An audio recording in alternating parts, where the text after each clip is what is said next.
حامد و مسلم اما بعد، نیت کے سلسلے کی یہ آخری کڑی ہے، اور یہ دو حدیثیں انشاءاللہ العزیز اس نشست میں پیش کی جائیں گی، اور حدیث تو بہت زیادہ ہیں لیکن اختصار کے طور پر دو حدیثوں کا تذکرہ کیا جائے گا۔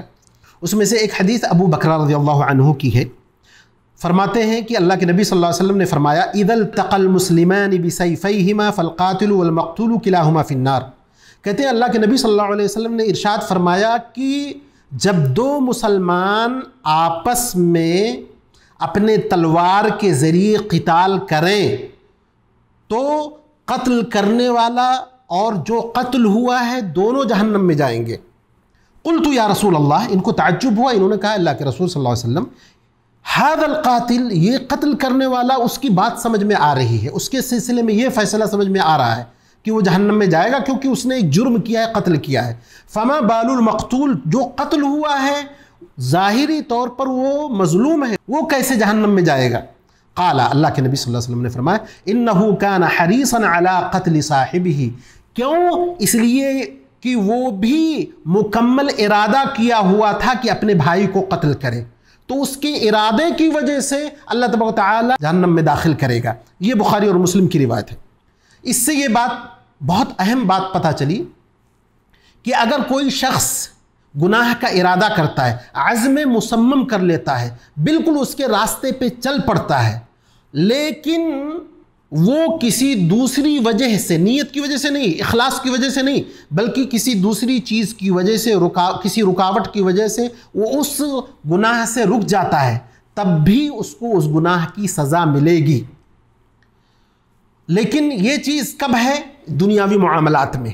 دینی اگر معاملہ ہے تو اس کو سزا نہیں ملے گی۔ مثال کے طور پر اپنے دفاع کی بات اگر آ جائے، یا گھر والوں کی حرمت اور عزت کی اگر بات آ جائے، اور سامنے والا حملہ کرنے والا بھی مسلمان ہے اور دفاع کرنے والا بھی مسلمان ہے، جو دفاع کر رہا ہے اس کو قتل کر دیا جاتا ہے، تو اس صورت میں اس کو جہنم کی سزا نہیں ملے گی، کیونکہ اس نے دین پر عمل کیا، اپنا دفاع کیا، اسی طرح اپنے اہل و عیال کی عزت و حرمت کا دفاع کیا۔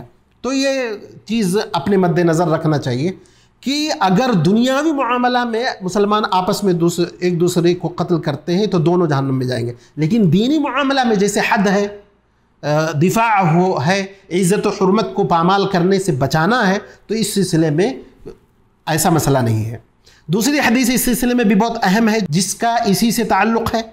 فرماتے ہیں عبداللہ ابن عباس کی روایت ہے، حدیث قدسی ہے، کہتے ہیں ان اللہ کتب الحسنات والسیئات، اللہ نے تقدیر میں اچھائیاں برائیاں دونوں لکھ دی ہیں، پھر اس کو بیان بھی کیا ہے۔ وہ بیان کیا ہے؟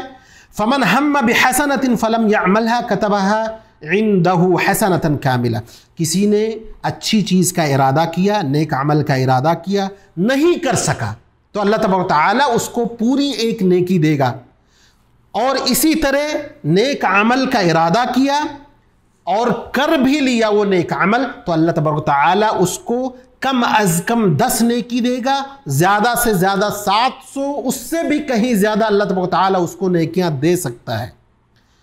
اور اسی طرح اگر کسی نے برائی کا ارادہ کیا اور برائی نہیں کیا، تو اس کے اس برائی سے رکنے کی وجہ سے اس کے دل میں اخلاص آ گیا کہ نہیں کرنا چاہیے، اللہ تبارک و تعالی اس کو ایک نیکی دے گا۔ لیکن اگر اس نے برائی کر لیا تو اس برائی کا صرف ایک گناہ لکھا جائے گا۔ یہ بخاری اور مسلم کی روایت ہے۔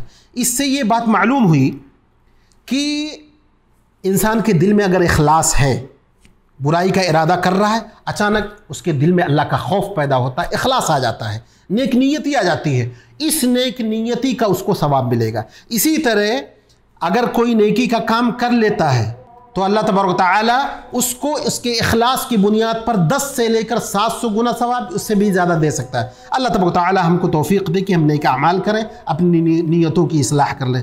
وآخر دعوانا الحمد للہ رب العالمین۔